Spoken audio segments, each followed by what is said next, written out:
ஸ்ரீமதே ராமானுஜாய நமः. ஸ்ரீமத் வரவரமுனியே நமः. கர்க்கடே பூர்வபல்குன்யாம் துளசி கனனோத்பவாம் பாண்ட்யே விஸ்வம்பராம் கோதாம் வந்தே ஸ்ரீ ரங்கநாயகீம். ஸ்ரீ ஆண்டாளருளிய திருப்பாவை திவ்ய பிரபந்தம். இன்றைய நாள் 25ஆம் நாள். திருப்பாவை கிரமத்திலே ஒருத்தி மகனாய்ப் பிறந்து ஓரிரவில் ஒருத்தி மகனாய் ஒளித்து வளர எனும் 25ஆம் பாசுரானுபவங்கள். ஒருத்தி மகனாய்ப் பிறந்து ஓரிரவில் ஒருத்தி மகனாய் ஒளித்து வளர தரிக்கிலானாகித் தான் தீங்கு நினைந்த கருத்தைப் பிழைப்பித்து கஞ்சன் வயிற்றில் நெருப்பென்ன நின்ன நெடுமாலே உன்னை அருத்தித்து வந்தோம் பறை தருதியாகில் திருத்தக்க செல்வமும் சேவகமும் யாம் பாடி வருத்தமும் தீர்ந்து மகிழ்ந்து ஏலோர் எம்பாவாய்.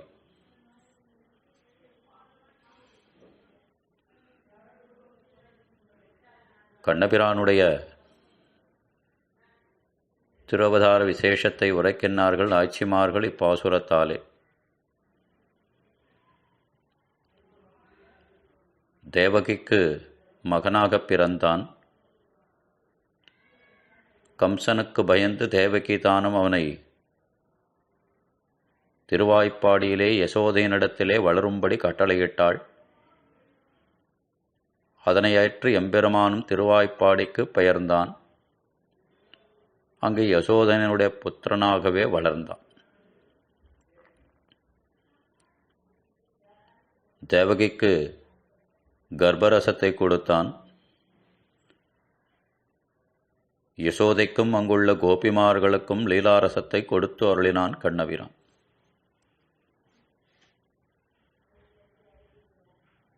அப்படி லீலாரசங்களையெல்லாம் கொடுத்தவன் பிற்பாடு ஒரு வில்வித்தை என்ற ஒரு விழாவை ஏற்படுத்தி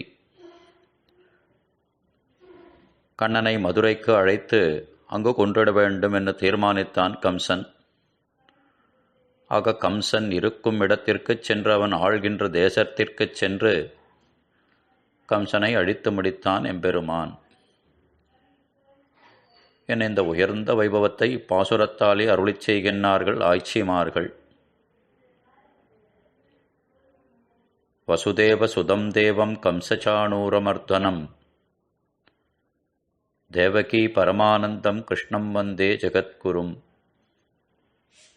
என ஸ்ரீ கிருஷ்ணாஷ்டக ஸ்லோகமானது கண்ணனுடைய அவதாரத்தை பற்றி உரைக்கின்றது. வசுதேவ சுதம் தேவம், சர்வேஸ்வரனாக இருக்கின்ற எம்பெருமான் வசுதேவருக்கு புத்திரனாக திருவதரித்தான். கம்ச சாணூர மர்தனம் என்றபடிக்கு கம்சனையும் சாணூர முஷ்டிகர்களையும் அழித்து முடித்தான். அவர்களை வெற்றி கொண்டான். தேவகி பரமானந்தம், தேவகிக்கு மிகுந்த ஆனந்தத்தை விளைவிக்க வல்லவனான கிருஷ்ணம் வந்தே ஜெகத்குரும், அதற்கு மேற்பட்டு லோகத்துக்கெல்லாம் ஆச்சாரியனாக இருக்கின்ற கிருஷ்ணனை நமஸ்கரிக்கின்றேன், கிருஷ்ணனுக்கு வந்தனம் என்று இந்த ஸ்லோகமானது தெரிவிக்கின்றது.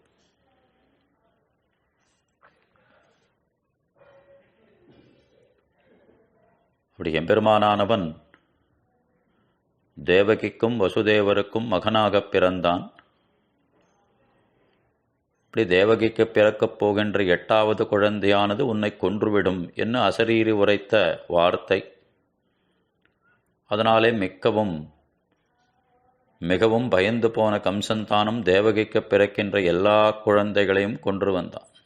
பிறந்த மாத்திரத்திலேயே அவைகளையெல்லாம் கொன்று வந்தான். 8வதாக பிறந்த கண்ணபிரான் அவனை அழித்துவிட வேண்டும் என தீர்மானித்திருந்தான். தேவகிக்கும் வசுதேவருக்கும் விலங்கிட்டு வைத்திருந்தான் கம்சன். அப்படி எம்பெருமான் அவர்களுக்கு புத்திரனாகத் தோன்றிய அந்த சமயத்திலேயே அவர்கள் காலிலிருந்த விலங்கானது அரும்படியாக செய்தருளினான். தந்தை காலில் விலங்கர வந்து தோன்றிய தோன்னல் என்று ஆழ்வார் அருளிச் செய்கின்றார். பெற்றார் தலையை கழல, அப்படி தோன்றிய சமயத்திலேயே, பிறந்த மாத்திரத்திலேயே பெற்றார் தலையை கழலன்னு அந்த பெற்றோர்கள் காலில் இருந்த விலங்கானது அருந்து விழும்படி செய்து அருளினான் கண்ணபிரான். நம்முடைய சம்சாரமாகிற விலங்கையும் அறுப்பவன் அவனே. ஆகையால் தான் அகம்தா சர்வபாபேப்பியோ மோக்ஷயிஷ்யாமி மாசுச்சகா என்று எல்லா தர்மங்களையும் விட்டு என் ஒருவனையே சரணமாகப் பற்று என்று தன்னுடைய திருவடிகளையே உபாயமாக காட்டி அருளினான் எம்பெருமான். தானே உபேயம், தானே உபாயம். உபேயம்னா அடைய வேண்டிய இலக்கு, உபாயம்னா அவனை அடைவதற்கு உண்டான வழி. இவைகளையெல்லாம் சர்மஸ்லோகத்தாலே காட்டி அருளினான் எம்பெருமான்.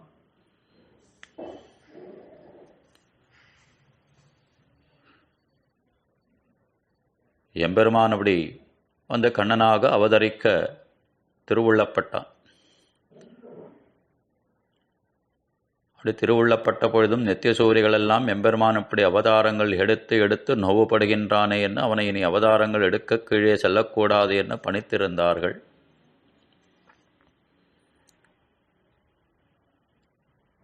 அப்படி எம்பெருமான் இந்த கிருஷ்ணாவதாரத்தாலே 3 பேர்களை பிரிந்திருக்கின்றான் என்பது அடியேனுடைய எண்ணம். அதிலே முதலிலே நித்தியசூரிகளை பிரிந்து கீழே வந்து கிருஷ்ணனாக திருவதரித்தது. அயர்வரும் அமரர்கள் அதிபதி என்று பார்க்கின்றோம். நித்தியசூரிகளுக்கு சுவாமியாக இருக்கின்ற எம்பெருமான் அவர்கள் இட்ட கட்டளையையும் மீறி அவர்களை பிரிந்து கீழே வந்து இடைச்சேரியிலே கண்ணனாகப் பிறந்தான். மண்ணின் பாரம் நீக்குதற்கே வடமதுரை பிறந்தான் என்று அந்த திருமதுரையிலே வந்து கண்ணனாக திருவதரித்தான், தேவகிக்கும் வசுதேவருக்கும் புத்திரனாக.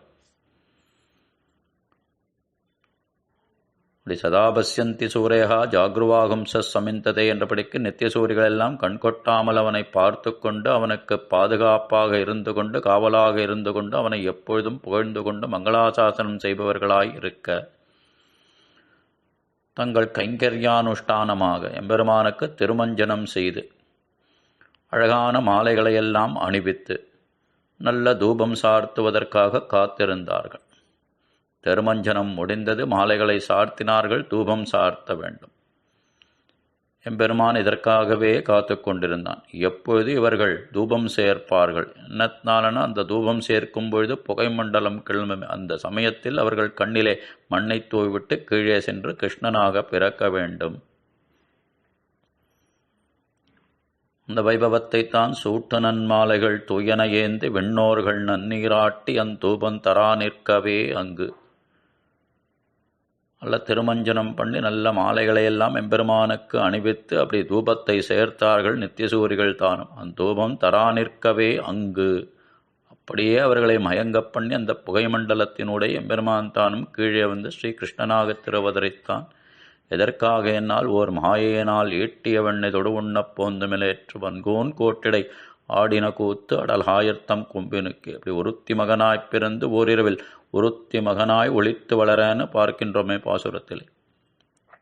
திருவதார வைபவமானது அந்த பிறந்த அந்த ஓரிரவிலே அந்த க்ஷணத்திலேயே அங்கிருந்து பெயர்ந்து திருவாய்ப்பாடிக்கு சென்று அங்கு இடைப்பெண்களெல்லாம் கடைந்தேண்டிய வெண்ணெய் அவற்றை களவுண்டு அதனாலே யசோதையாலே கட்டப்பட்டு அதற்கு மேற்பட்டு 7 எருதுகளை வென்று நற்பெண்ணை பிராட்டே மனம் புரிந்து கொள்வதற்காக அப்படிப்பட்ட அபதாரத்தை செய்து முடித்தான். மண்ணின் பாரம் நீக்குவதற்கே வடமதுரை பிறந்தான். இந்த துஷ்டர்களாலே வன்மை அடைந்திருந்த இந்த பூமி அதனுடைய பாரத்தை தீர்த்தான் எம்பெருமான் தானும். பிற்பாடு பாண்டவர்கள் பக்கம் நின்று அவர்களுக்கு வெற்றியை ஈட்டிக் கொடுத்து துரியோதனாதிகளை எல்லாம் அழியச் செய்து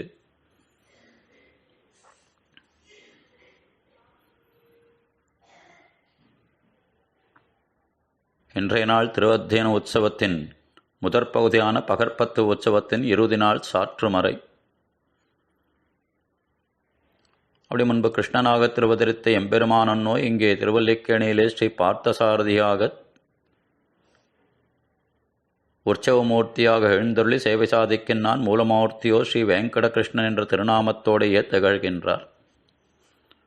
அப்படிப்பட்ட திருவத்தின உற்சவத்தின் பகல் 10 இறுதி நாளான இன்று எம்பெருமான் தானும் நாச்சியார் திருக்கோலம் பூண்டிருந்தான். இதனை மோகினி திருக்கோலம் என்னும் பணிப்பர் பெரியோர்கள். இப்படி மோகினி திருக்கோலமானது எதற்காக, எம்பெருமான் நாச்சியார் திருக்கோலம் பூண்டது எதற்காக என்னால் தேவர்களுக்காக திருப்பார்கடலை கடைந்தான் எம்பெருமான். தேவர்கள் அந்த துர்வாச முனிவரின் சாபத்தாலே அப்படி தங்களுடைய ஐஸ்வர்யங்கள் எல்லாம் குன்றி நின்றார்கள். இதனாலே அசுரர்கள், அவர்களுடைய எதிரிகளான அசுரர்கள் இரட்டிப்பு பலத்தை பெற்றார்கள். அசுரர்கள் அப்படி தேவர்களை அடிமைப்படுத்தி வைத்திருந்தார்கள். இப்படி தாங்கள் இழந்த ஐஸ்வர்யத்தை பெற வேண்டும், இழந்த பலத்தை பெற வேண்டும், அசுரர்கள் பலம் குன்ன வேண்டும் என்ற எம்பெருமானிடத்திலே பிரார்த்திக்க எம்பெருமானும் அவர்களுக்கு உதவ இசைந்து அவர்களுக்காக திருப்பார்கடலை கடைந்தான். அப்படி திருப்பார்கடலை கடைந்த பொழுது அதிலிருந்து வெளிப்பட்ட அமிர்தம், அந்த அமிர்தத்தை தேவர்களுக்கு கொடுத்து அவர்களை வாழ்விக்க வேண்டும். அதே சமயம் அசுரர்களுக்கு அந்த அமிர்தத்தை கொடுக்கும்படி நேர்ந்தால் அவர்கள் அதனை உண்டு இரட்டிப்பு பலத்தை பெற்றுவிடுவார்கள், 4 மடங்கு பலத்தை பெற்றுவார்கள். மீண்டும் தேவர்கள் அவர்களுக்கு அடிமைப்பட்டே கிடக்க வேண்டும் என்பதாலே அந்த அசுரர்களுக்கு அந்த அமிர்தமானது கிடைக்காதபடிக்கு அவர்களை மயக்க வேண்டும். ஆகையாலே எம்பெருமான் ஒரு அழகான பெண் உருவத்தை எடுத்துக்கொண்டான். மோகினி போன்று ஒரு அழகான பெண்ணாக தோன்றினான். அப்படி தோன்றி கையிலே அந்த அமிர்த கலசத்தை எடுத்துக்கொண்டு அசுரர்கள் பக்கம் முதலில் சென்றான். அவர்கள் அவனுடைய அந்த பெண் அழகில் மயங்கி அப்படியே உறங்கிப் போனார்கள். இதுதான் சமயம் என்ன அந்த அமிர்தம் அத்தனையும் தேவர்களுக்கு கொடுத்து அவர்களை வாழ்வித்தான். தேவர்கள் இதனாலே வாழ்ச்சி பெற்றார்கள், எழுந்த ஐஸ்வர்யத்தை பெற்றார்கள் என்று பார்க்கின்றோம்.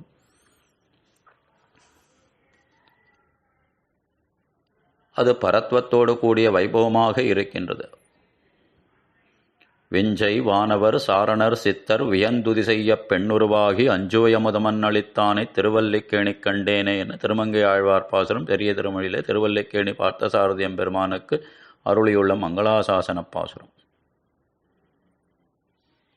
விஞ்சை வானவர் சாரணர் சித்தர் வியந்துதி செய்ய பெண்ணுருவாகின அத்தனை பேரும் தேவர்கள் என்ன பிரம்ம ருத்ராதிகள் என அனைவரும் வியந்து அவனை துதிக்கும்படியாக இப்படி தங்களுக்கு பேர் உதவி செய்தானே எம்பெருமான் என்ன அவனிடத்திலே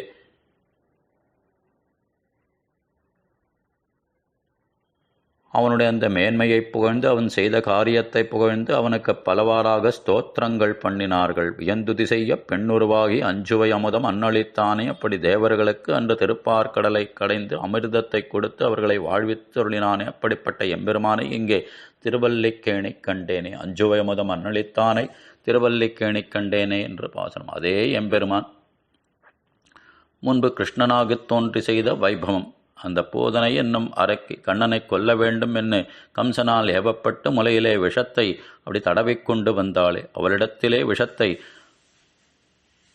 அவளிடத்திலே அந்த முளைப்பால் இருந்த விஷத்தை அருந்துமா போலே அவளையே கொன்று முடித்தான் கண்ணபிரான் என்று பார்க்கின்றோம். அப்படி வஞ்சனை செய்ய தாயுருவாகி வந்த பேய் அலறி மண்சேரன் இந்த போதனையானவள் யசோதையைப் போலவே வேடமிட்டு கொண்டு வந்தாள். கண்ணனை ஏமாற்றி அவனுக்கு விஷப்பால் கொடுத்து அவனை கொன்றுவிட வேண்டும் என்று வந்தால் கம்சனால் ஏவப்பட்ட போதனை என்னும் அரக்கி வஞ்சனை செய்ய தாயுருவாகி, அப்படி வஞ்சனையோடு வந்த போதனை என்னும் அரக்கி தாயுருவாகின் யசோதையைப் போலவே வந்தாளே.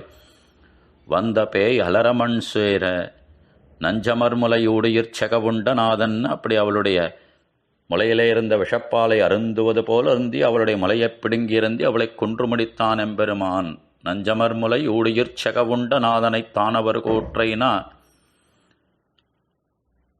எல்லோருக்கும் சுவாமியாக இருக்கின்ற எம்பெருமான் அசுரர்களுக்கெல்லாம் யமனாக இருக்கின்ற எம்பெருமான். தானவர்னா அசுரர்கள்னு அர்த்தம், வானவர்னா தேவர்கள்னு அர்த்தம். அப்படி தானவர் கூற்றை அப்படின்னா அசுரர்களுக்கு யமனாக இருக்கின்ற எம்பெருமான். அப்படிப்பட்ட கிருஷ்ணனையே முன்பு ஒரு சமயம் இப்படி பெண் உருவம் எடுத்து அசுரர்களுக்கு அந்த அமிர்தம் கிடைக்காத வகையில் அவர்களை மயக்கி தேவர்களுக்கு அந்த அமிர்தத்தை கொடுத்து அவர்களை வாழ்வித்து அருளினான். அப்படிப்பட்ட எம்பெருமானை திருவல்லிக்கேணியிலே தரிசிக்கப் பெற்றேன் என்று திருமங்கை ஆழ்வார் தானும் அருளி செய்கின்றார். அற்புதமான திருக்கோலம் ஸ்ரீ பார்த்தசாரதி எம்பெருமானது. இந்த மோகினி அலங்காரம் நாச்சியார் திருக்கோலம். ஆழிமழை கண்ணா ஒன்னனே கயிறவேல் ஆழியுள் புக்கு முகந்து கொடு ஆர்த்தி ஏறி ஊழி முதல்வன் உருவம் போல் மெய் கருத்துன்னு அப்படி வர்ணதேவனை பணித்தார்கள். எம்பெருமானை பொண்ணு கருத்த நிறத்தை எடுத்துக்கொள்ள வேண்டும், கார் மேனியை எடுத்துக்கொண்டு நீ வர்ஷிக்க வேண்டும் என்றார்கள். அதே சமயம் என்னதான் நீ அவனுடைய நிறத்தை எடுத்துக்கொண்டாலும் அவனுடைய நீர்மை உன்னால் எடுத்துக்கொள்ள முடியாது. அவனுடைய சௌலபியமான அந்த நேர்மை குணத்தை உன்னால் ஒரு பொழுதும் எடுத்துக்கொள்ள முடியாது. அவனை போன்று நிறத்தை கொள்ளலாமே ஒழிய குணத்தை கொள்ள முடியாதுன்னு தெரிவித்தார்கள். என்னதான் எம்பெருமான் நாச்சியார் திருக்கோலம் பூண்டாலும் நாச்சியார் வழி விழிக்க வண்ணாதுன்னு பட்டர் அருளி செய்தாரே திருவரங்கநாதனை நோக்கி. என்னதான் நீர் நாச்சியாரைப் போல அலங்காரம் செய்து கொண்டாலும் அவருடைய கருணை விழியை உம்மாலே காட்ட முடியாது என தெரிவித்தார். இருந்தாலும் எம்பெருமானுடைய அழகான அந்த நாச்சியார் திருக்கோலம் மோகினி திருக்கோலம் காணக்கண்கள் 1000 வேண்டும் என்றபடி கண்ணோ இருந்தது. ஒருத்தி மகனாய் பிறந்து ஓரிரவில் ஒருத்தி மகனாய் ஒழித்து வளர. எம்பெருமான் பிறக்கிலே தன்னுடைய மேன்மை பொருந்தி அந்த திவ்ய ஆயுதங்களான சங்க சக்கரலாஞ்சனங்களை தன்னுடைய பாதத்திலே கொண்டிருந்தான். இங்கே இவன் சர்வேஸ்வரன் என்று கம்சனுக்கு தெரிந்து விடுமோ என்று அந்த சங்க சக்கரங்களை மறைத்து கொள்ளும்படி தேவகி பிராட்டியானவள் அன்னையானவள் கண்ணனை பணித்தாள், நியமித்தாள். உடனே தாயின் சொல்லை தட்டாதவனாக எம்பெருமான் தானும் தன்னுடைய அந்த திவ்ய ஆயுதங்களாகிய சின்னங்களை மறைத்து கொண்டான் என்று பார்க்கின்றோம். இதே போன்றுதான் எம்பெருமான் வாமனனாக தோன்றி அப்படி 3 அடி மண்ணை தானமாக கேட்பதற்காக மகாபலியிடத்திலே செல்லுகின்ற பொழுது தன்னுடைய திருமேனியில் இருக்கின்ற பிராட்டியானவள் தெரியும் வண்ணம் மார்பை மறைத்து கொள்ளாமல் புறப்பட்டான். அதிதி தேவி மார்பை மறைத்து கொண்டு செல், பிராட்டியினுடைய கடாட்சம் அவனுக்கு பட்டுவிட்டால் நீ செல்கின்ற காரியம் நடக்காதுன்னு சொல்ல உடனே தாயை சொல்லை தட்டாதவனாக மார்பை மறைத்து கொண்டு சென்றான். பிராட்டியும் அறியாத வண்ணம் மாவலியை வஞ்சித்தான் எம்பெருமான்னு பார்க்கின்றோம். இதற்கு மேற்பட்டு ராமாவதாரத்திலே சிற்றவை பணியால் முடிதுறந்தானை திருவல்லிக்கேணி கண்டேன் கைகேசி சொன்ன சொல்லுக்காக எம்பெருமான் தானும் கானகம் புறப்பட்டான். தசரத சக்கரவர்த்தி கூட்டு உன் அன்னை உன்னை வனவாசம் போகச் சொல்கின்றாள் என்று சொல்ல ராமபிரானந்து கைகேயிடத்திலே சென்று இதை தந்தை சொன்னால்தான் செல்வேனா, நீங்கள் கட்டளையிட்டிருந்தாலே போதுமேன்னு கேட்டான். அப்படிப்பட்ட பரதந்திரியம் உடையவனாக இருக்கின்ற எம்பெருமான் அங்கும் கைகேசி சொல் கேட்டு அந்த வனவாசத்திற்கு சென்றான். எவ்வாறு நடந்தன எம்மி ராமாவோ என்றபடி அப்படி அவதாரங்களிலும் எம்பெருமான் தன்னுடைய பெற்றோர்களுடைய சொல்லை கேட்பவனாகவே இருந்தான் என்பது இதனாலே அறியப்படுகின்றது. ஆக பிறந்த மாத்திரத்திலேயே அந்த தன்னுடைய தாய் தந்தையரான தேவகி வசுதேவரை எம்பெருமான் தானும் பிரிந்து சென்றான். முடலிலே கண்ணனாக பிறப்பதற்காக அந்த நித்தியசூரிகளுடைய கண்ணிலே மண்ணை தூவிவிட்டு கீழே வடமதுரையிலே தேவகி வசுதேவர்களுக்கு புத்திரனாக பிறந்தான். அந்த க்ஷணத்திலேயே அவர்களுடைய கட்டளையை ஏற்று வேண்டுகோளை ஏற்று நீ சர்வேஸ்வரன் இருப்பினும் நீ இங்கு வளர்வது கம்சனுக்கு ஆகாது, அவன் உன்னை கொன்று விடுவான், ஆகையால் நீ இங்கிருந்து புறப்பட்டு திருவாய்ப்பாடிக்கு செல்ல வேண்டும் என்று அவர்கள் வேண்டுதலுக்கு இணங்கி எம்பெருமான் தானும் அங்கிருந்து புறப்பட்டு திருவாய்ப்பாடிக்கு சென்றபொழுது பெற்றவர்களான தேவகையும் வசுதேவரையும் பிரிந்தான். அங்கு நித்தியசூரிகளை பிரிந்து இவர்களுக்கு மகனா பிறந்து இவர்களை பிரிந்து திருவாய்ப்பாடிக்கு பெயர்ந்தான். பிற்பாடு தன்னுடைய லீலாரசத்தை எல்லாம் கொடுத்து அங்கிருந்து புறப்பட்டு வடமதுரைக்கு வந்தபொழுது கோபிமார்களை எல்லாம் பிரிந்தான். அப்படி கண்ணனை பிறந்த ஆற்றாமையல் தானே கோபிமார்கள் தானும் கண்ணனை மீண்டும் அடைய வேண்டும் என நோன்பு நோற்றார்கள். அதனை செவியுற்ற ஆண்டாள் தானும் திருப்பாவை என்கிற இந்த திவ்ய பிரபந்தத்தை பாவை நோன்பு நோக்கின்ற விஷயமாகவே அருளி செய்கின்றால். அப்படிப்பட்ட பிரபந்தத்திலே ஒருத்தி மகனாய் பிறந்து ஓரிரவில் ஒருத்தி மகனாய் ஒழித்து வளர தரிக்கிலானாகி தான் தீங்கி நினைந்த கருத்தை பிழைப்பித்த கஞ்சன் வயிற்றில் நெருப்பென்ன நின்ற நெடுமாலேன்னு கண்ணனுடைய அவதார வைபவத்தை அதை அற்புதமாக அருளி செய்கின்றார்.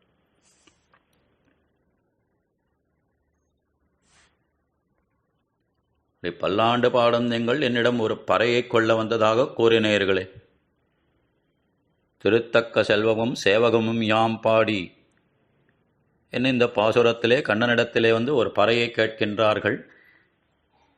கீழ்ப்பாசுரத்திலே என்னென்னும் சேவகமே ஏத்திப்பறை கொள்வான் இன்னியாம் வந்தோம்னு தெரிவித்தார்கள். இப்படி எனக்கு பல்லாண்டு பலவாறாக பாடிக்கொண்டு வந்தீர்கள், என்னிடத்திலே ஒரு பறையை கொள்ள வந்ததாகவும் கூறுகின்றீர்கள், இந்த பாசுரத்திலே இது பொருந்தவில்லை என்று கண்ணனை கேட்க நாங்கள் ஊராருக்காக நோன்பு நோக்கின்றோம், அதற்குண்டான பறையை விரும்புவது அவர்களின் சுபட்சியத்திற்காக, உண்மையில் உன்னிடத்தில் உன்னையே அருத்தித்து வந்தோம், உன்னையே வேண்டி வந்தோம் என்று கேட்கின்றார்கள். அப்படி உன்னையே வேண்டி வந்தோம் என்றால் உன்னை அடைவதற்கு உண்டான தடைகளை நீயே போக்கி அருள வேணும், வருத்தமும் தீர்ந்து. இங்கே வருத்தம் என்பது அவனை அடைவதற்கு உண்டான தடைகள் விரோதிகள், அவற்றையெல்லாம் நீயே போக்கி அருள வேணும் என்று பிரார்த்திக்கின்றார்கள். ஆக ஒருத்தி மகனாய் பிறந்து ஓரிரவில் ஒருத்தி மகனாய் ஒழித்து வளர அப்படி தேவகி பிராட்டி ஆகிய ஒருத்திக்கு நள்ளிரவிலே பிள்ளையாக தோன்றினான் எம்பெருமான். தோன்றிய அந்த அதே இரவிலேயே அந்த ஒரு பொழுதுக்குள்ளாகவே யசோதை பிராட்டியாக ஒருத்தியனுடைய பிள்ளையாகி ஒளிர்த்திருந்து வளர்ந்தான் எம்பெருமான். அப்படி ஒளித்து வளரனா கம்சனுக்கு பயந்து ஒளிந்து வளர்ந்தானா என்னால் இல்லை. தன்னுடைய மேன்மைகளையெல்லாம் ஒளித்து கொண்டு திருவாய்ப்பாடியிலே கண்ணனாக வளர்ந்தான், யசோதையனுடைய புத்திரனாக. ஆக உன்னுடைய மேன்மைகளையெல்லாம் ஒளித்து கொண்டு வளர்ந்தாய் என்றபடிக்கு அப்படி தீய நினைவுடைய கம்சன் கரிக்கிலானாகித் தான் தீங்கு நினைந்த கருத்தை பழைப்பித்து கஞ்சன் வயிற்றில் நெருப்பென்ன நெடுமாலாக உன்னுடைய பெருமைகளையெல்லாம் ஒளித்து கொண்டு வளர்ந்தாய். அப்படி தீய புத்தி கம்சன் நீ ஒளிந்து வளருவதையும் பொறுக்க மாட்டாதவனாக இருந்தான். மிகப்பல அசுரர்கள் வேண்டுருவங்கொண்டு நின் நொழிதருவர் கஞ்சனேவன். அப்படி திருவாய்ப்பாடியிலே புல் பூண்டு முளைத்த இடங்களிலெல்லாம் அசுரர்கள் நிறைந்திருந்தார்கள். கம்சனால் ஏவப்பட்ட அசுரர்கள் கண்ணனை கொல்வதற்காக எல்லா இடங்களிலும் நிறைந்திருந்தார்கள். அதனால்தான் வாயில் காப்பான் அவர்களை உள்ளே அனுமதிப்பதற்கு சற்றே அவகாசம் எடுத்துக்கொண்டார்.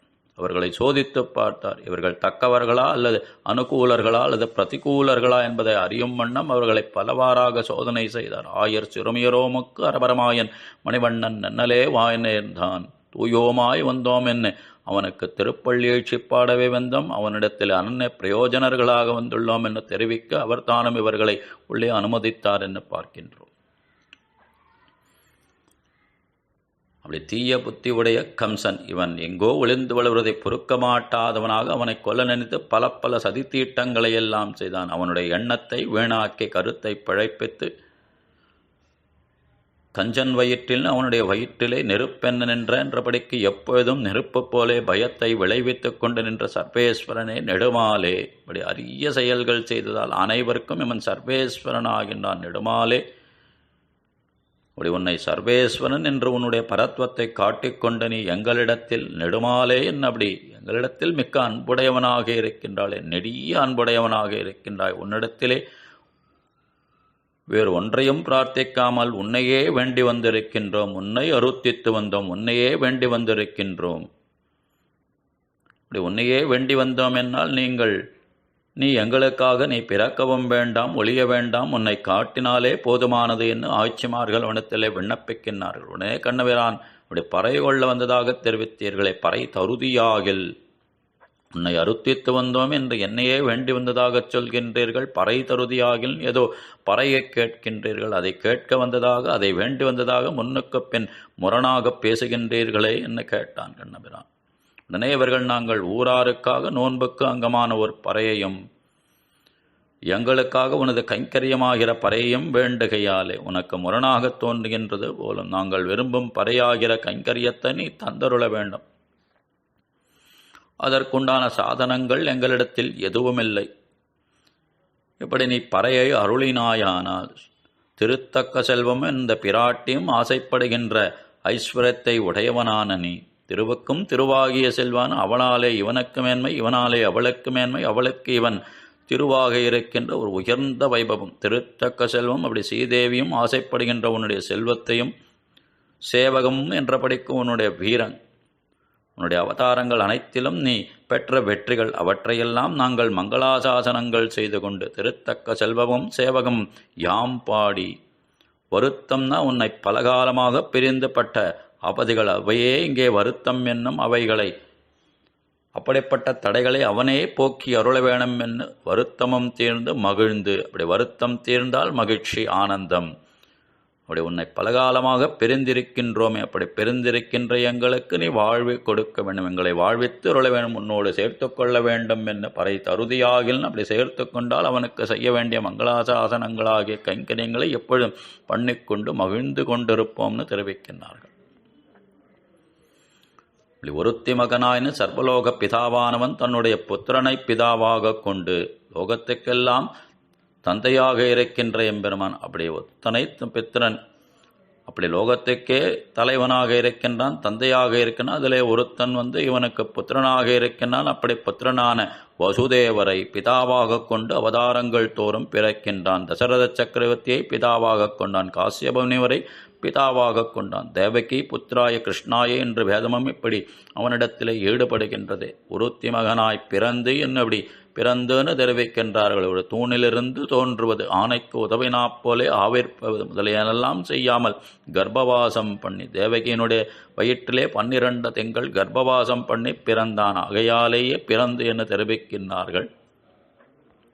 ஒருத்தி மகனாய்ப் பிறந்துன்னு அப்படி மாதா பிதாக்கள் சொல்லும் வார்த்தையை கேட்பவன் மகனாகின்றான். இவன் பிறந்த பொழுதே சங்கச்சக்கரங்கள் பொருந்திய திருக்கைகளையும் திருவடியும் மறைத்து கொள் என்று அவர்கள் சொல்ல அப்படியே செய்தவன். ஆகையாலேயே இவனை மகனாய்ப் பிறந்தவன் ஆகிறான். ஒருத்தி மகனாய்ப் பிறந்து ஓரிரவில் என்றபடிக்கு அப்படி நாய்க்குடலிலே நறுனை தங்காதா போலே சம்சாரிகளுடைய தன்மையாலே எம்பெருமான் தானும் பிறந்த இடத்திலே ஒரு ராத்திரி சமயம் கூட தங்க முடியாதபடிக்கு நேர்ந்த தௌர்கதி.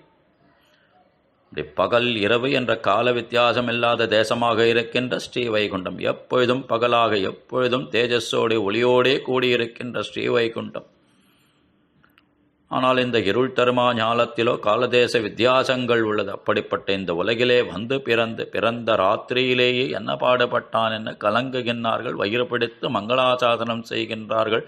ஓர் இரவில் என்றபடிக்கு இந்த இரவுக்கு ஒப்பான இன்னொரு இரவு முன்னுமில்லை பின்னுமில்லை. இதுவே உயர்ந்த இரவாக இருக்கின்றது. மாதா பிதாக்களும் உதவாத தசையிலே உதவின ராத்திரி என்றோன்னு அப்படி கம்சனை விட்டு இவன் பெயர்வதற்கு உதவின இருள் சூழ்ந்த நேரமாக இருந்த இரவன்னோ இது. ஓர் இரவில் ஒருத்தி மகனாய் ஒளித்து வளரன் அப்படி ஒருத்தின்னு யசோதையை பற்றி பேசுகின்றார்கள். இங்கே எல்லா உலகுக்கும் ஈசனாயிருக்கின்ற எம்பெருமான். அவனை கட்டவும் அடிக்கலாம்படியான் வெண்ணை களவுண்டான் என்ன ஊரார்கள் எல்லாம் வந்து இவனை தோற்ற அவர்களுக்கு பயந்து இவனை கட்டி வைத்தாலே அவளும் கட்டிய பொழுது இவன் கட்டுண்டிருந்தானே வயிற்றினோடு ஆற்றாமகன். எல்லா உலகுக்கும் ஈசனாக இருக்கின்ற எம்பெருமானை கட்டவும் அடிக்கலாம்படியான இவளுக்கு ஒருத்தியே என்ன, இவள் ஒருத்தி பெற்ற பாக்கியம் என்னென்னு வியந்து அவளுக்கு மங்களாசாசனம் செய்கின்றார்கள். அவள்தான் பிறந்தகன்றே பிள்ளையை கைவிட்டாள் என்றாள். அதாவது தேவைக்கு பிறந்த பொழுதே பிள்ளையை கைவிட்டால் யசோதையனிடத்திலே அனுப்பி வைத்தாள் என்றால் இவள் செய்தது என்ன என்றால் அவளை பிள்ளையை பிறந்த நாள் தொடங்கி பூதனை என்ன சகடாசுரன் முதலான அசுரர்கள் வாயில் விழப்பார்த்து கொண்டிருந்தாள் என்ன. அப்படி முதலிலே அவனை கட்டவும் அடிக்கலாம்படியான பாகியத்தை பெற்றவள் எந்த மங்களாசாசனம் செய்து இன்னொரு சமயம் ஒருத்தி என்று இப்படி அசுரர்கள் வாயில் போய் இவன் விழும்படி செய்தாள் என்று அப்படி வயிறெறிகின்றார்கள். அப்படி கம்சன் இறந்து பல ஆட்கள் ஆகின போதிலும் ஏதேனும் தீங்கு வரப்போகின்றது என்று பயந்து தேவகி யசோதை தத்தின் 10ஆம் நாள் வந்து தோன்றிய அச்சுதன் என்ன அப்படி அவன் பிறந்த நட்சத்திரத்தை கூட நேராக உரைக்காமல் அஸ்தத்தின் 10ஆம் நாள்னு தெரிவித்தாரே பெரியாழ்வார். அவருடைய திருக்குமாரத்தி என்னோ இவள் தானும் தேவகி யசோதை என்று அவர்கள் பெயரை மறைத்து ஒருத்தி என்று தெரிவிக்கின்றான். ஒருத்தி மகனாய் ஒளித்து வளரன் அப்படி பிறந்த இடத்திலே தான் தங்கவில்லை என்றால் புகுந்த இடத்திலேயாவது வெளியில் வரப்பெற்றான். எங்கு பார்த்தாலும் அசுரர்கள். ஒவ்வொரு நொடியும் தோன்றும் அசுரப்பூண்டுகளுக்கு பயந்து ஒளித்தன்றோ வளர்த்து வந்தார்கள் இவனை. யசோதையும் நந்தகோபரும் கூர்வேல் குடந்தொழிலன் நந்தகோபன் குமரன் ஏறார்ந்த கண்ணி யசோதை இளன் சிங்கம் நெடுமாலே. இப்படி படாதனப்பட்டதெல்லாம் அடியார் பக்கத்தில் உள்ள தீர்க்க வியாமுகத்திலான் அன்றோ அப்படின்னு அடியார்களிடத்திலே அவன் கொண்டிருக்கின்ற அன்பு. மால் என்றால் அப்படி அன்பு மிக்கவன். மாலாய்ப் பிறந்த நம்பியை மாலே செய்யும் மணாளனை என்றபடிக்கு அப்படி பெண்களானவர்கள் தன்னிடத்திலே ஈடுபடும் செய்து தானும் பெண்களிடத்திலே ஈடுபடுபவனாக இருக்கின்ற அன்புடையவனாக இருக்கின்ற எம்பெருமான். பனித்தலை வீடு நின் வாசற்கடை பெற்றின் அப்படி மால் வெள்ளம் மாலுடைய அன்பு வெள்ளமானது எங்கும் அப்படி பறந்து நிற்கின்றதுன்னு தெரிவித்தார்கள். நெடுமாலேன்னு அப்படி வியாமோகம் உடையவனாக இருக்கின்றான். யாரிடத்தில் நின்னால் 10 அடியவர்க்கு எளியவன் தன்னிடத்திலே பக்தி உடைய அடியவர்களிடத்திலே மிகவும் நீர்மை குணத்தை உடையவனாக இருக்கின்ற எம்பெருமான். 10 கோல் கையில் கொண்டு பார்த்தன் தன் தேர் முன் நின்னானேன் அந்த கௌரவர்களுக்கு எதிராக போர் புரிய நின்ற பாண்டவர்கள் பக்கத்திலே அவர்களுக்கு தேரோட்டியாக நின்ற பாரதந்திரியம் தான் என்ன என்றபடிக்கு அப்படிப்பட்ட எம்பெருமானை இங்கே திருவல்லிக்கேணியிலே தரிசிக்கப்பட்டேன் என்று 10 கோல் கையில் கொண்டு பார்த்தன் தன் தேர் முன் நின்னானை திருவல்லிக்கேணி கண்டேனே. நெடுமாலே உன்னை அருத்தித்து உன்னிடத்தில் உன்னையே வேண்டி வந்தோம். அதற்காக நீ எங்களுக்காக பிறந்து காட்டவும் வேண்டாம் ஒளிந்து வளர்ந்து காட்டவும் வேண்டாம் என்றபடிக்கு இப்படி உன்னை காட்டினாலே போதும் என்னிடத்தில் அவனிடத்தில் பிரார்த்திக்கின்றார்கள். நெடுமாலே உன்னை அருத்தித்து வந்தோம் என்ன முன்னமே மாலாய் இருந்த உன்னை அருத்தித்ததன் மூலம் நெடுமாலாக்கினும் உன்னையே வேண்டி வந்ததாலே எல்லா விதமான இஷ்டங்களையும் நீ நிறைவேற்றுபவன் ஆகையாலே நீ நெடுமாலன்றோ என்ன அவனிடத்திலே அப்படி மயங்கி அவனுக்கு மங்களாசாசனம் செய்கின்றார்கள் ஆய்ச்சிமார்கள் இந்த பாசுரத்தாலே. ஸ்ரீவத்தே விஷ்ணுஜித்தாரே மனோநந்தன ஏதவே நந்தநந்தன சுந்தரியை கோதாயை நித்தியமங்கலம். ஸ்ரீ ஆண்டாள் திருவடிகளே சரணம். ஆழ்வார் எம்பெருமானார் ஜியர் திருவடிகளே சரணம்.